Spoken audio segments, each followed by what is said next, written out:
Assalamualaikum warahmatullahi wabarakatuh. Kami dari kelompok 2 akan mempresentasikan tentang lingkungan dan budaya perusahaan. Pertama-tama, perkenalkan saya Via Aurelia Andian, dan di sini saya akan memperkenalkan teman-teman saya. Yang pertama, Muhammad Nizaruddin Yusuf. Yang kedua, Muharani Widya Paraswati, dan Nurlia Hadi Muhiroh. Di sini yang pertama ada lingkungan eksternal. Lingkungan eksternal perusahaan mencakup seluruh unsur yang berada di luar wilayah perusahaan yang berpotensi mempengaruhi perusahaan. Lingkungan eksternal suatu perusahaan dianggap memiliki dua lapisan. Yang pertama lingkungan umum dan yang kedua lingkungan tugas. Lingkungan umum merupakan lapisan terluar yang tersebar luas dan memengaruhi perusahaan secara tidak langsung. Lingkungan umum dibagi menjadi 6. Yang pertama, ada internasional. Dimensi internasional adalah bagian dari lingkungan eksternal yang merupakan peristiwa-peristiwa di luar negeri.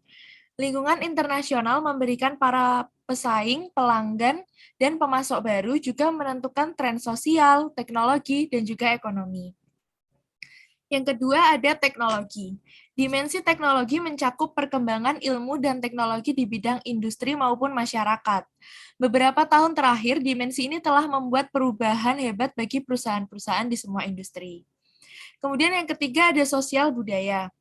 Dimensi sosial budaya lingkungan umum adalah karakteristik demografis maupun norma, adat istiadat, dan nilai yang dianut oleh populasi umum. Beberapa karakteristik sosial budaya yang paling penting adalah sebaran dan kepadatan penduduk, usia, dan tingkat pendidikan. Selanjutnya ada ekonomi. Dimensi ekonomi memperlihatkan kesehatan ekonomi pada umumnya dari wilayah di mana sebuah organisasi tersebut berjalan, seperti daya beli konsumen, angka pengangguran, dan juga suku bunga adalah bagian dari lingkungan ekonomi suatu organisasi. Karena organisasi-organisasi pada masa kini berjalan dalam lingkungan global, dimensi ekonomi telah menjadi semakin rumit dan menciptakan ketidakpastian yang sangat besar bagi para manajer. Satu tren terkini yang dalam lingkungan ekonomi adalah frekuensi merger dan akuisisi. Selanjutnya ada politik hukum. Dimensi politik hukum terdiri atas undang-undang pemerintah pada tatanan lokal, negara, federal, juga aktivitas politik yang dirancang untuk memengaruhi perilaku suatu perusahaan. Yang terakhir ada alam. Organisasi-organisasi telah semakin sensitif dengan berkurangnya sumber daya alam dan dampak yang diberikan dari produk yang mereka buat pada lingkungan. Maka dari itu, dimensi alami dari lingkungan eksternal semakin penting. Dimensi alam mencakup semua elemen yang secara alami muncul di bumi, seperti tumbuhan, hewan, bebatuan, dan sumber daya alam seperti udara, air, dan juga iklim. Pengaruh terhadap manajer untuk memenuhi kebutuhan dalam lingkungan alam mungkin datang dari beberapa sektor lainnya, seperti peraturan pemerintah, perhatian konsumen, media, juga tindakan kompetitor atau bahkan dari pegawai itu sendiri. Perhatian terhadap lingkungan telah mendorong perusahaan-perusahaan untuk mengambil tindakan sebagai berikut. Yang pertama, menghilangkan kantong plastik yang tidak dapat diurai di lingkungan. Yang kedua, meningkatkan efisiensi kantor, perusahaan, dan juga pabrik, serta berinvestasi dalam teknologi yang lebih bersih. Yang kedua ada lingkungan tugas. Lingkungan tugas terdiri atas sektor-sektor tersebut yang memiliki hubungan kerja langsung dengan organisasi, yaitu pelanggan, pesaing, pemasok, dan juga pasar tenaga kerja. Yang pertama ada pelanggan. Pelanggan yaitu orang-orang dan organisasi dalam lingkungan usaha yang memperoleh barang atau jasa dari organisasi. Pelanggan merupakan sebuah unsur penting karena menentukan kesuksesan organisasi. Pelanggan di masa kini mempunyai daya yang lebih besar karena adanya internet, yang memberikan peluang sekaligus ancaman bagi para manajer.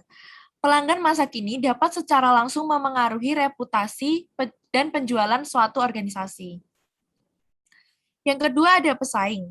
Pesaing yaitu organisasi lain dalam suatu industri atau sebuah jenis bisnis yang sama yang memberikan barang atau jasa pada pelanggan yang sejenis. Perang persaingan digelar di seluruh dunia dalam industri apapun, dan juga masalah-masalah persaingan memiliki cirinya sendiri juga dalam industri apapun. Selanjutnya ada pemasok. Pemasok menyediakan bahan mentah yang digunakan suatu organisasi untuk memproduksi barang atau produknya. Hubungan antara perusahaan pembuat dan pemasok memang pada dasarnya bertentangan. Namun, manajer yakin bahwa adanya kerjasama adalah kunci dalam menghemat uang, menjaga kualitas, juga mempercepat pemasaran barang itu sendiri. Yang terakhir yaitu pasar tenaga kerja. Pasar tenaga kerja yaitu orang-orang di lingkungan usaha yang dapat dipekerjakan bagi perusahaan. Setiap perusahaan membutuhkan pasokan personalia yang berkualitas dan juga terlatih. Daya pasar tenaga kerja yang berpengaruh terhadap perusahaan saat ini yaitu yang pertama, kebutuhan yang terus bertambah akan tenaga kerja yang mengerti komputer. Kemudian yang kedua, keharusan adanya investasi yang terus-menerus akan sumber daya manusia melalui perekrutan, pendidikan, dan juga pelatihan untuk memenuhi permintaan yang kompetitif. Serta dampak dari blok-blok dagang internasional seperti otomatisasi, kontrak semena-mena, serta lokasi fasilitas dan dislokasi buruh yang berubah, menciptakan kolam-kolam pekerja yang tidak terpakai di beberapa area, dan kekurangan tenaga kerja di beberapa area lainnya. Perubahan pada sektor lingkungan umum dan juga lingkungan tugas dapat menciptakan tantangan yang sangat besar, terutama bagi organisasi-organisasi yang berjalan dalam industri yang rumit dan juga mudah berubah. Yang ketiga, hubungan organisasi dan lingkungan. Organisasi sangat memperdulikan faktor-faktor dalam lingkungan eksternal. Alasannya adalah bahwa lingkungan menciptakan ketidakpastian bagi para manajer dan mereka harus menjawab ketidakpastian tersebut dengan melakukan perancangan agar organisasi dapat melakukan adaptasi. Yang pertama, ketidakpastian lingkungan. Organisasi harus berusaha membuat ketidakpastian lingkungan jadi efektif. Berarti bahwa manajer tidak mempunyai informasi yang cukup mengenai faktor-faktor lingkungan untuk dapat memahami dan memperkirakan kebutuhan dan perubahan lingkungan. Karakteristik yang mempengaruhi ketidakpastian adalah sejumlah faktor-faktor tersebut berubah. Yang kedua, menyesuaikan dengan lingkungan. Jika sebuah organisasi menghadapi ketidakpastian yang meningkat, di mana berhubungan dengan pesaing, pelanggan, pemasok, peraturan pemerintah, manajer dapat menggunakan beberapa strategi untuk menyesuaikan diri dengan perubahan-perubahan ini. Di antaranya peran-peran perluas batas, rekanan antar organisasi, dan maker atau usaha gabungan. Yang pertama, peran perluas batas departemen dan perluas batas mengaitkan dan menghubungkan organisasi dengan unsur-unsur penting di dalam lingkungan eksternal. Orang yang melakukan perluas batas menjalankan dua hal organisasi, yaitu mereka mendeteksi dan memproses informasi mengenai perubahan-perubahan dan mereka mewakili kepentingan organisasi pada lingkungan. Yang kedua, tekanan antar organisasi strategi yang kini populer dalam menyesuaikan diri dengan lingkungan usaha untuk mengurangi batas-batas dan meningkatkan kerjasama dengan organisasi-organisasi lain. Yang ketiga, maker dan joint venture merupakan aliansi atau program strategi yang dilakukan oleh dua atau lebih organisasi.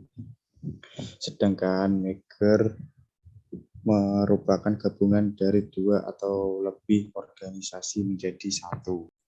Selanjutnya ada lingkungan internal budaya perusahaan. Budaya perusahaan adalah hal yang sangat penting demi keuntungan persaingan, tetapi kebanyakan orang tidak memikirkan budaya. Budaya hanyalah kebiasaan di suatu tempat atau cara yang biasa di suatu tempat. Namun, seorang manajer harus mempertimbangkan pentingnya budaya, karena biasanya budaya berperan sangat penting dalam kesuksesan organisasi. nilai-nilai mendasar yang menjadi ciri sebuah budaya organisasi dapat dipahami melalui yang pertama ada simbol. Simbol adalah objek tindakan atau peristiwa yang membawa makna bagi orang lain. Simbol dapat dianggap sebagai bahasa nonverbal yang kaya, yang secara hidup dapat menyampaikan nilai-nilai penting organisasi yang menyangkut cara orang-orang berhubungan satu sama lain dan berinteraksi dengan lingkungan. Yang kedua ada cerita. Cerita adalah bentuk narasi yang didasarkan pada kejadian nyata dan seringkali diceritakan dan diulang-ulang di antara pegawai organisasi. Cerita dapat memberikan gambaran yang dapat membantu menyimbolisasikan visi dan nilai-nilai satu firma serta membantu pegawai memahami dan menyerapnya. Yang ketiga ada panutan. Panutan adalah figur yang memberikan contoh perbuatan, karakter, dan sifat dari perusahaan yang kuat. Panutan juga adalah orang yang menjadi contoh para pegawai. Selain itu, panutan juga menunjukkan bagaimana bekerja dengan benar di dalam organisasi. Selanjutnya ada slogan. Slogan adalah frasa atau kalimat yang secara singkat dan jelas mengekspresikan nilai pedoman satu perusahaan. Banyak perusahaan menggunakan slogan untuk menyampaikan pesan khusus pada pegawainya. Contohnya, Ritz-Carlton menggunakan slogan Ladies and Gentlemen, taking care of ladies and gentlemen, yang artinya untuk menunjukkan komitmen budayanya dalam merawat pegawai dan pelanggan. Selanjutnya ada seremoni. Seremoni adalah aktivitas yang direncanakan pada peristiwa istimewa yang dilakukan untuk keuntungan para hadirinnya. Pengertian lain dari seremoni yaitu momen istimewa yang memperkuat pencapaian nilai-nilai, menciptakan sebuah ikatan di antara orang-orang yang mengizinkan mereka untuk berbagi peristiwa penting, serta memperingati dan memperayakan panutan-panutan. Manajer mengadakan seremoni untuk memberikan contoh dramatis dari nilai-nilai perusahaan. Lalu di sini ada lingkungan dan budaya. Pengaruh besar terhadap lingkungan internal budaya adalah lingkungan eksternal. Di sini ada contoh tabel budaya perusahaan adaptif versus budaya perusahaan tidak adaptif. Perilaku yang terlihat di budaya adaptif, manajer sangat memperhatikan konstituensi, terutama pelanggan, dan berinisiatif melakukan perubahan ketika harus, bahkan jika beresiko. Sedangkan budaya tidak adaptif, manajer cenderung bersifat seolah licik, politis, dan birokratis. Sebagai hasilnya, manajer tersebut tidak mengubah strategi mereka secara cekatan untuk menyesuaikan diri dengan atau mengambil keuntungan dari perubahan-perubahan di lingkungan usaha. Nilai-nilai yang diwujudkan oleh perusahaan adaptif, manajer sangat peduli terhadap pelanggan, pemegang saham, dan pegawai. Ia pun sangat menghargai orang-orang dan proses yang dapat menciptakan perubahan yang bermanfaat. Yang tidak adaptif, manajer utamanya peduli pada diri sendiri, kelompok kerja dadakan, atau beberapa produk atau teknologi yang berhubungan dengan kelompok kerja tersebut. Manajer seperti ini lebih menghargai proses kerja yang teratur dan rendah risikonya daripada inisiatif dalam memimpin. Dari tabel ini dapat disimpulkan bahwa budaya perusahaan yang adaptif memiliki nilai-nilai yang berbeda dengan budaya perusahaan yang tidak adaptif. Di mana budaya perusahaan adaptif, manajer peduli akan pelanggan dan orang-orang internal, serta proses-proses ke arah perubahan yang bermanfaat. Sedangkan dalam budaya perusahaan yang tidak adaptif, manajer hanya memikirkan dirinya sendiri, dan nilai-nilai yang dianutnya cenderung tidak mau mengambil resiko dan membuat suatu perubahan. Oleh karena itu, budaya yang kuat saja tidaklah cukup. Karena budaya yang tidak sehat dapat mendorong suatu perusahaan ke arah yang salah, Sedangkan budaya yang sehat dapat mendorong ke arah yang lebih baik, beradaptasi dengan lingkungan usaha. Lalu di sini ada jenis-jenis budaya. Ada 4, yaitu budaya penyesuaian, budaya pencapaian, budaya keterlibatan, dan budaya konsistensi. Budaya penyesuaian, di mana di budaya penyesuaian, suatu pegawai diharuskan adanya respon cepat dan pengambilan keputusan yang berisiko tinggi. Manajer mendorong nilai-nilai yang mendukung kemampuan perusahaan untuk dengan cepat mengenali, memahami, dan mengartikan sinyal-sinyal dari lingkungan ke dalam respon perilaku yang baru. Lalu budaya pencapaian.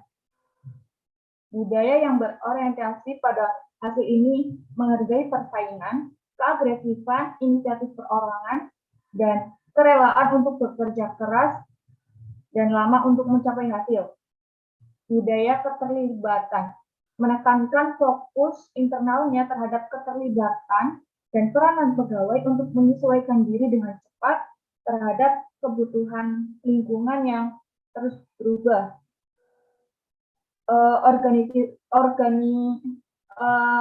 Budaya keterlibatan ini didirikan dengan adanya kasih sayang dan kekerabatan.